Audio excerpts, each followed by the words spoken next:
Hey there, neighbors and naysayers. May 22nd again. I guess I had to ride the four-wheeler to the bottom of the hill, so I thought I'd show you. So right through that tree, the hole's opening there is the Badlands piece I was showing you. And this is what I came to when I went to move fence. So we're right on the edge of the fence line. I'll roll around and you can see there's a post in there. And then that's what we just moved them into. And right here's kind of the dividing line. You can see how much they cleaned up. That's kind of cool. We'll see how it goes. We'll see how they manage it. I mean, they even worked on the the May apple plants down there. I think that's more me driving over it and them walking through it, but still, my cousin reminds me those are natives, so I shouldn't mess with them. And that's fine. I don't really mess with them, but it's not like I really promote them either.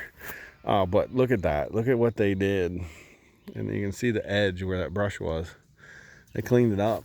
And now we spread Italian rye in there, and if we can get that Italian rye up and running, we may have something here. That Italian rye could work on shading that out.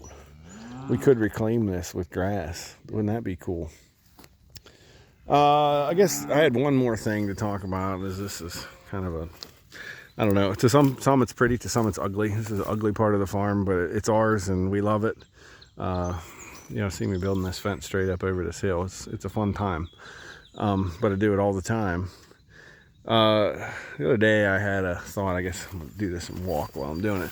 I need to start doing some more videos with happy cows and with marketing and with the hogs and with the grass and the things that we're doing. I hate that I just talked about herbicide, but like I said, that's the final tool in our toolbox. We don't use it unless we absolutely have to. And in fact, I haven't used it in 3, 4, 5 years. And I hope it'll be another 3 or 4 or 5 years before I have to. I'd love to get to where it's never, but it's just, we didn't ask for Marflower Rose. We didn't bring it here. And it's darn hard to manage. It's an invasive, where other parts of the world, the things that they use, things that they have growing that are problems, are not the invasives that we have. So, with that being said, this is probably not a good time to talk about it, but I need to do a better job of marketing my product. I had talked to somebody the other day and they said, I want everybody to use their talent. What is their talent? And I thought, I can't play basketball. I can't dance. I can't hit a ball with a wooden stick. But I do have the gift of gab.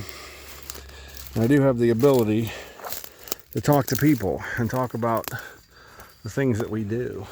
And I need to spend a little more time talking about those things and promoting not only agriculture and our way of farming, but also our products in general and what we do. So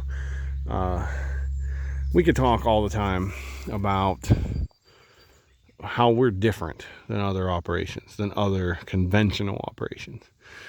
I just don't like to do that. I like to show you what we do and let you make up your mind. I don't do myself any favors by talking down the other product. The other product exists for a reason, for cheap food and cheap beef. And I'd like to say McDonald's, but I don't like McDonald's. I like a Wendy's burger as much as anybody else. An Ohio product, Buckeye product. I like Wendy's just as much as everybody else when it fits. And there's a market for that cheap beef or that cheap pork or that cheap chicken. And I'm not saying our stuff is expensive, but what I'm saying is I like to show how we're different. And you got cows on basically mountain pasture right here, and the only noise you hear is the munching of the grass and the babies talking to mom. That's pretty cool. You don't get that in lots of other places. So if you're trying to do research on what you're doing, and we encourage you to vote with your food dollar, do some research and see what the other operations look like and what they talk about and the things that they do, and then talk to me. I say we use herbicides. We use no antibiotics on these cows. We use no growth hormones. We use no, and I know when I get myself in trouble with my ag friends that, yes, the antibiotics have withdrawal time and the animals aren't slaughtered before the withdrawal time's up. Yes, that's true, but but we do not use them. It doesn't matter. I'm not saying that it's in the meat even when they use them. I'm just saying we do not use them. So we don't use wormers. We don't use a lot of things with these cows. Kelp and salt is the only thing that they get that we bring here. Otherwise, it's our fresh grass and sunshine. The same with our sheep.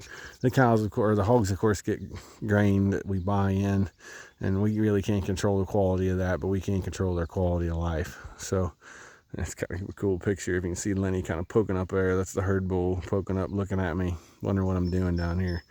But I need to do a better job of promoting. So I'm going to, for hopefully the folks that watch this for grazing expertise, can allow me every once in a while to divert into happy cows and happy sheep and happy hogs, and showcase some of that for our customers. So with that, I'll say, we'll see you next time.